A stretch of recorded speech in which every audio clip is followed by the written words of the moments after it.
오늘 저희가 읽은 복음 누가복음 1장 45절에서 55절, 46절에서 55절 이 말씀은 기독교 역사 안에서 가장 자주 읊어지고 불려지는 기도이며 찬양입니다. 찬양하다, 찬미하다라는 라틴어 마니피캇, 그래서 마니피캇이라고 부르는데요. 라틴어 성경에 마니피캇이 첫 단어로 쓰여서 저희가 마니피캇이라고 부르는 찬양입니다.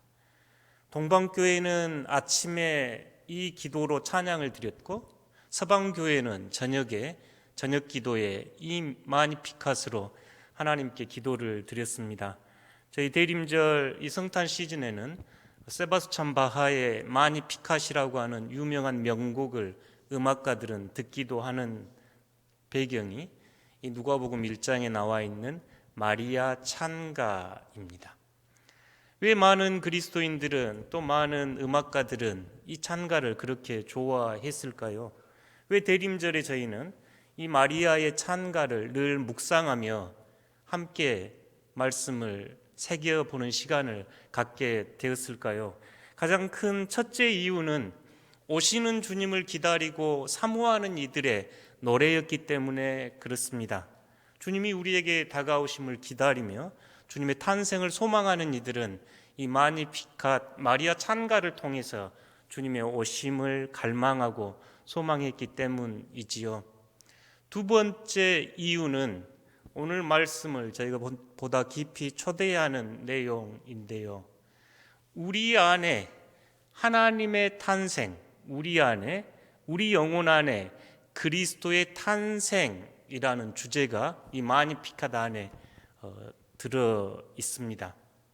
저희 기독교 신앙의 신비는 하나님이신 그리스도께서 육신의 몸으로 이 땅에 오실 때 마리아라고 하는 그 여인의 자궁을 활용하셨고 그곳에서 키워지셨고 그분에게서 출산하셨고 그분 안에서 성장하셨습니다.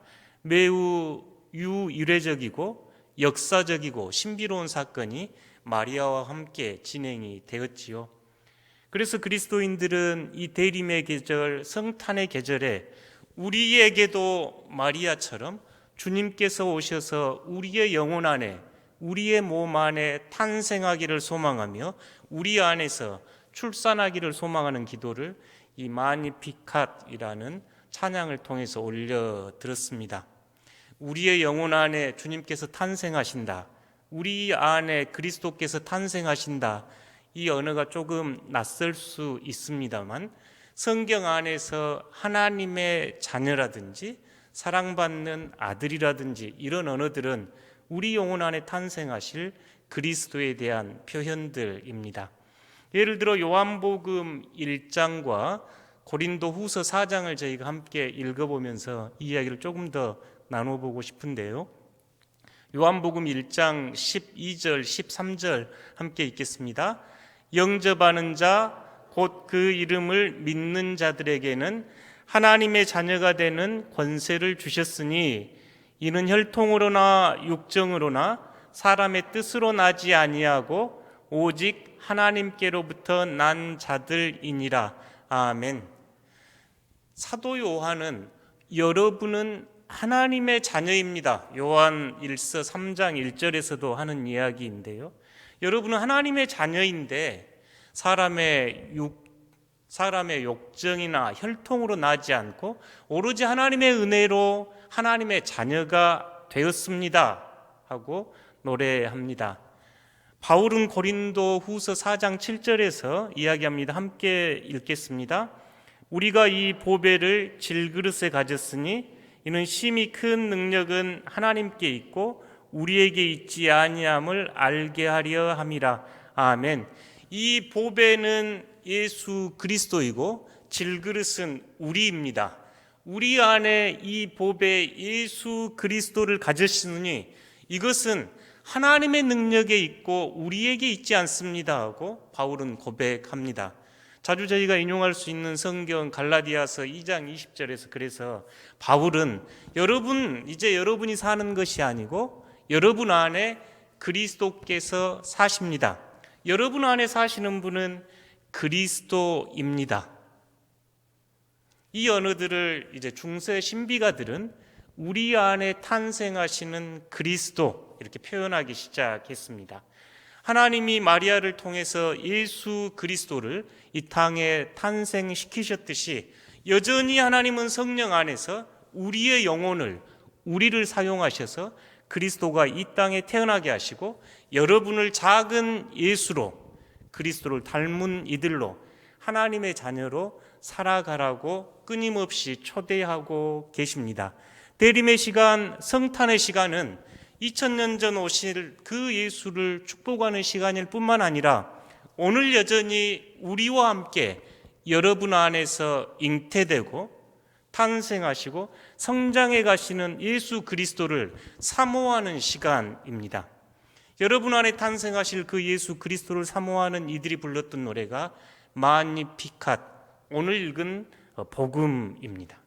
우리 안에 그분께서 오시기를, 우리 안에서 그분께서 뛰어노시기를, 우리 안에서 그분이 성장하셔서 마침내 출산하시기를, 그래서 우리가 예수 그리스도처럼 주님 닮아서 작은 예수로 하나님을 사랑하고 이웃을 사랑하는 사람으로 성장하기를 바라는 이들의 노래가 이 마니피캇이었습니다. 그러니 초대교회 이래로 이 마니피캇은 매일 불려졌던 찬양과 기도가 되었습니다. 복음 안으로 조금 더 구체적으로 들어가 보도록 하겠습니다. 마태복음과 누가복음 두 곳에 예수님이 어떻게 탄생했는가 소개를 성경은 하고 있는데요. 누가의 시선은 아주 아름답습니다. 누가는 두 여인을 등장시켜서 예수님 탄생의 중요한 역할을 그려내는데요. 사가랴의 아내 엘리사벳은 이미 나이가 많았고 임신을 할 수 없었던 여인이었는데 하나님의 영이 임해서 성령으로 세례 요한을 수태하게 되는 여인이지요. 사가랴가 제사를 드릴 때 하나님의 천사가 사가랴에게 이 요한의 탄생을 알렸을 때 사가랴가 그것을 믿지 않자 그의 입은 닫혀 벙어리가 되었고 엘리사벳은 수태하게 된 이야기가 지금 누가복음 1장에 잘 기록되어 있습니다. 그리고 얼마가 지난 후에 이 하나님의 천사 가브리엘이 갈릴리 나사렛 마리아를 찾아가서 예수님의 수태에 대한 고지를 합니다. 이때 마리아는 몹시 당황하고 곰곰이 생각하며 사실 이 일이 쉽게 받아들여지지 않았지요. 엘리사벳이 나이가 많고 아이를 가질 수 없었다면 이 마리아는 아직 남자를 몰라 아이를 가질 수가 없었습니다. 마리아가 그렇게 이야기할 때 이 천사 가브리엘이 엘리사벳을 보라, 하나님의 영 안에서 성령으로 잉태하였다는 이야기를 하게 됩니다. 이 말을 들은 마리아가 주의 여종이오니 주님의 뜻을 이루십시오 하고 하나님의 천사에게 순종하는 이야기가 등장합니다. 이 가브리엘의 방문을 받은 마리아가 수태고지를 받은 후에 바로 했던 일이 저 멀리 유대 지방에 사는 이 엘리사벳, 친척벌로 보여지는데요. 이 엘리사벳을 만나러 갑니다. 둘이 만나서 태중에 있는 태아가 기쁨으로 움직이는 것을 느끼고 이 엘리사벳이 마리아에게 참으로 너는 복되다, 너는 참으로 복된 여인이다, 태중의 아이도 복되구나 하면서 하나님께 순종한 마리아를 복된 여인이라고 찬송합니다. 가만 한번 생각해 보십시오. 의지할 곳도 없고 기댈 곳도 없었던 가난한 빈천한 여인 마리아가 그의 친척을 방문했을 때 성령의 감동에 따라 엘리사벳의 그 노래를 듣습니다. 성경은 바로 이제 마리아가 응답을 합니다만 어느 정도 함께 시간을 보냈는지 모르겠습니다. 3개월 정도 시간을 보낸 것으로 보이고 오늘 복음은 이때 이제 마리아가 들려주었던 찬가입니다. 46절에서 50절 저희가 함께 읽어보도록 하겠습니다. 함께 있습니다. 마리아가 이르되 내 영혼이 주를 찬양하며 내 마음이 하나님 내 구주를 기뻐하였음은 그의 여종의 비천함을 돌보셨습니다. 보라 이제 후로는 만세의 나를 복이 있다 일컫 으리로다. 능하신 이가 큰 일을 행하셨으니 그 이름이 거룩하시며 긍휼하심이 두려워하는 자에게 대대로 이르는도다. 아멘.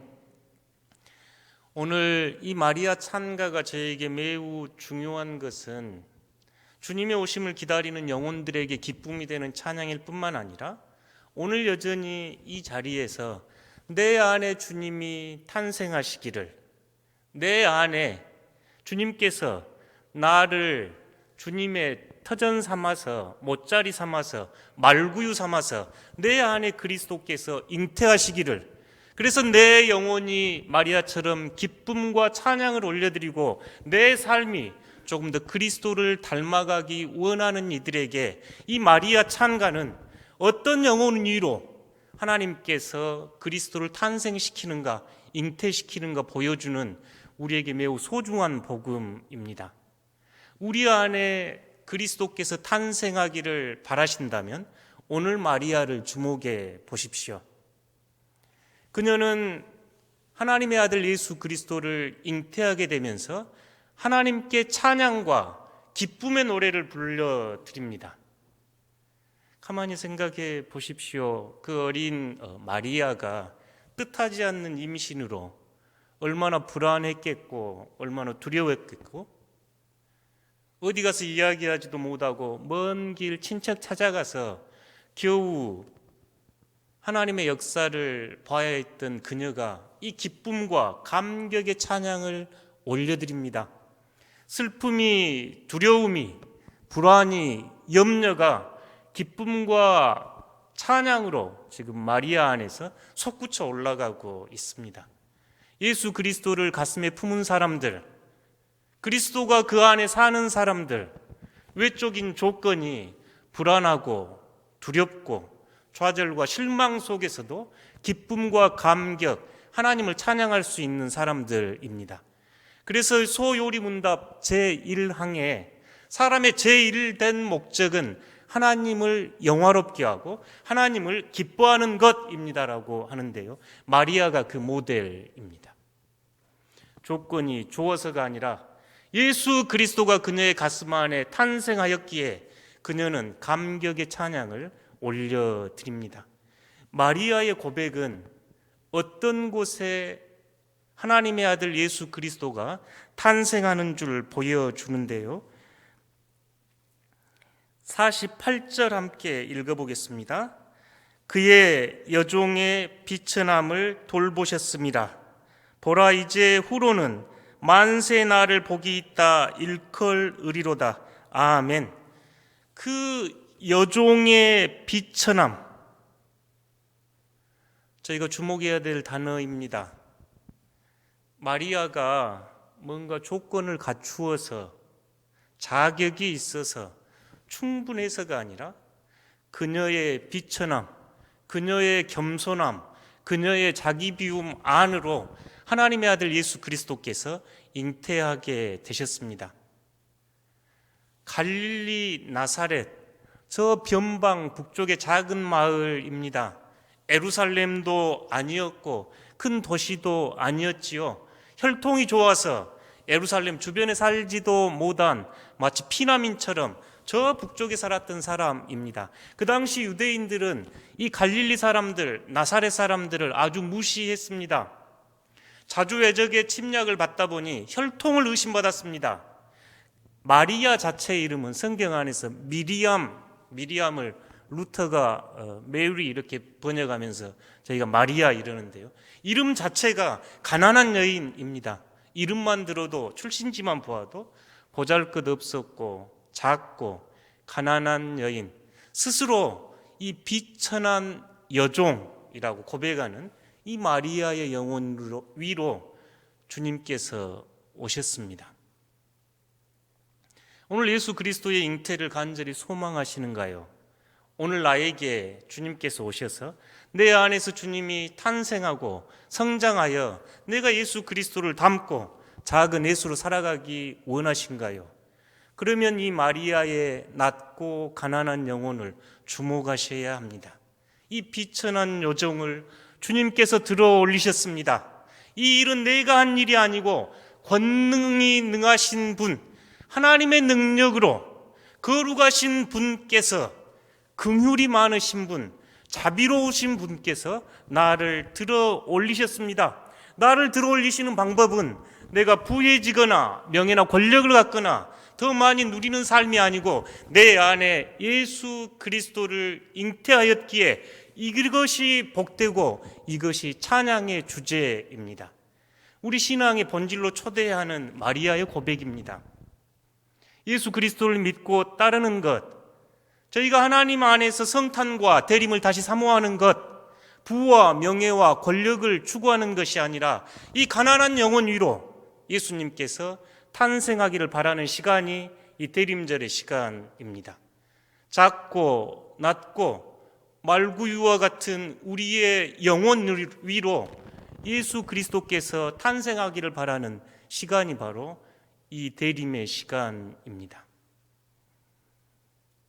어떻게 저희처럼 죄인인 저희들에게, 여전히 욕망과 권력과 물질에 눈먼 저희들에게 주님께서 오셔서 탄생하실 수 있겠습니까? 라고 물을 때 성경은 마리아를 보십시오. 그것은 여러분의 일이 아니라 하나님의 능력입니다. 하나님의 영이 여러분에게 임하실 때 여러분 영혼 위에 예수님께서 탄생하십니다 하고 보여주고 있습니다. 사랑하는 성도 여러분, 2020년 대림절과 성탄절, 마리아처럼 가난한 영혼이 되셔서 예수 그리스도의 잉태와 탄생을 경험하는 축복이 여러분에게 있기를 소망합니다.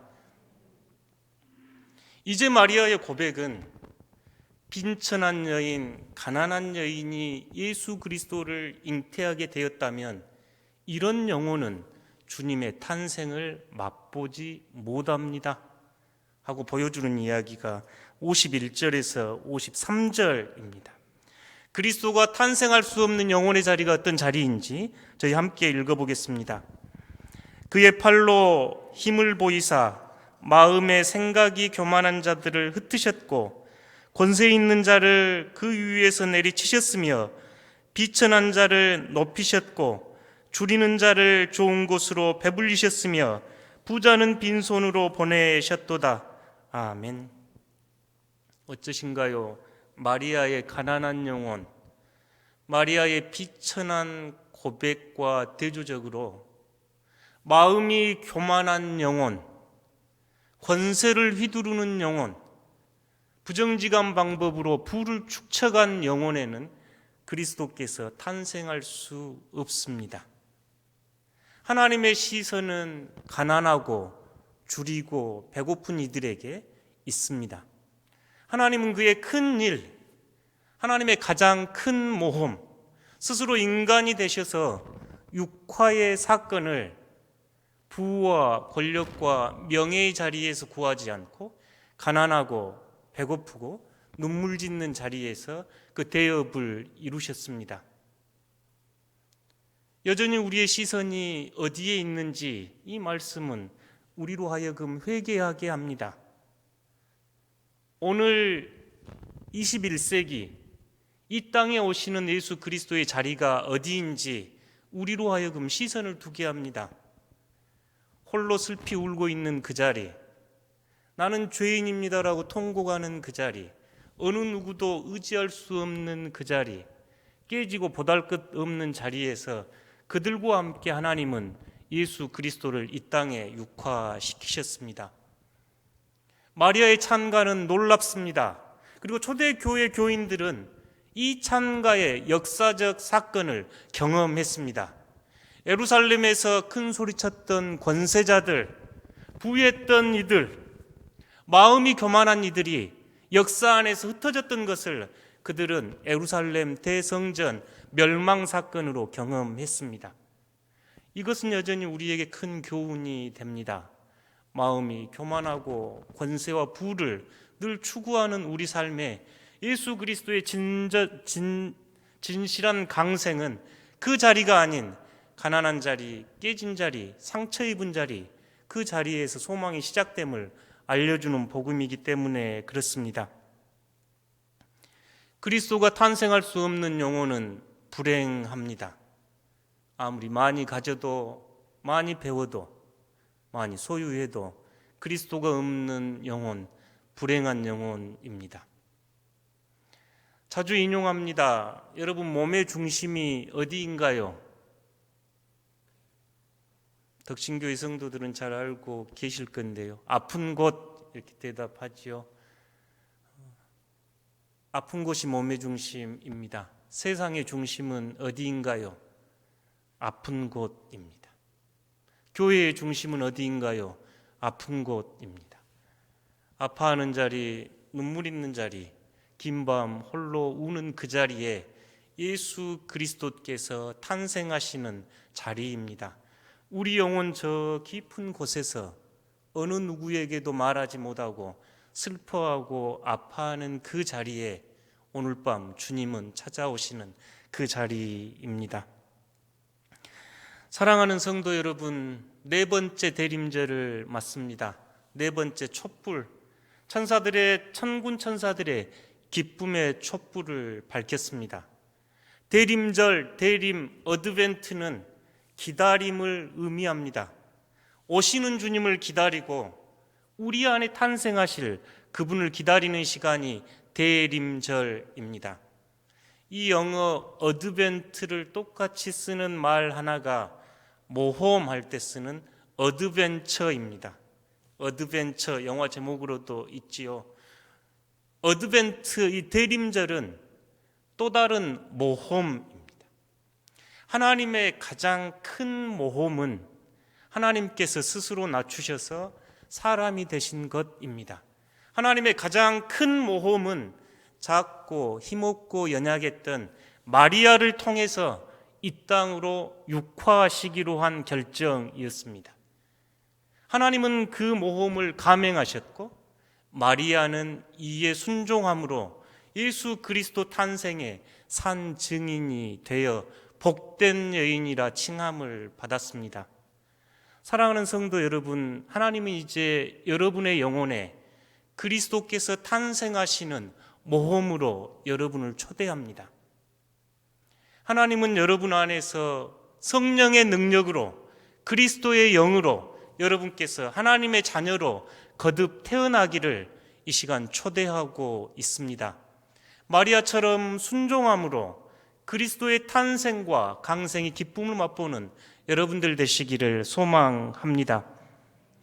영혼 안의 탄생을 기다리는 이 영혼들이 하는 일이 있습니다. 저희 이부가 유아 세례인데요. 여러분 가정에서 또 어머니들은, 아내들은 다 경험하셨을 겁니다. 여러분 아이를 잉태하고 얼마나 기쁘셨는가요? 또는 또는 예상하지 못한 일로 얼마나 두렵고 걱정도 되셨는가요? 여러분 아이가 여러분 몸속에 자라기 시작할 때 여러분은 모든 것을 아이를 먼저 생각했습니다. 먹는 것도 입는 것도 좋아하는 음식도 좋아하는 취미생활도 다 아이를 위해서 포기할 수 있었지요. 어른들은 옆으로 모루 눕지 말고 반드시 누워라. 비닐 없는 물고기 먹지 마라. 너무 화내거나 너무 기뻐하지도 말아라. 아이를 위하여 정성을 다해서 여러분 아이 먼저 생각하셨습니다. 아이가 자랄 때 어린 아이를 위해서 어버이들은 기꺼이 희생했고 그 희생은 생명의 기쁨으로 솟구쳐 올랐던 것을 여러분은 이미 맛보았던 사람들입니다. 자녀 키우면서 맛보셨지요. 우리 안에 탄생하실 그리스도도 마찬가지입니다. 여러분 가난한 영혼 안에 진정으로 그리스도의 탄생을 원하신다면 마치 태중의 아이를 두고 산모가 그 아이를 돌보며 자신을 억제하고 자신을 희생하듯 우리 안에 그리스도가 탄생하시기 위해서 우리 또한 경건하게 절제하며 우리의 삶을 하나님 앞에 바로 세우는 시간이 이 대림절 시간입니다. 사랑하는 성도 여러분, 2020년 춥고 어두운 이 성탄에 예수 그리스도의 탄생이 여러분에게 소망과 기쁨이 되는 복된 성탄 되시기를 축복합니다. 메리 크리스마스. 고맙습니다. 함께 기도하겠습니다.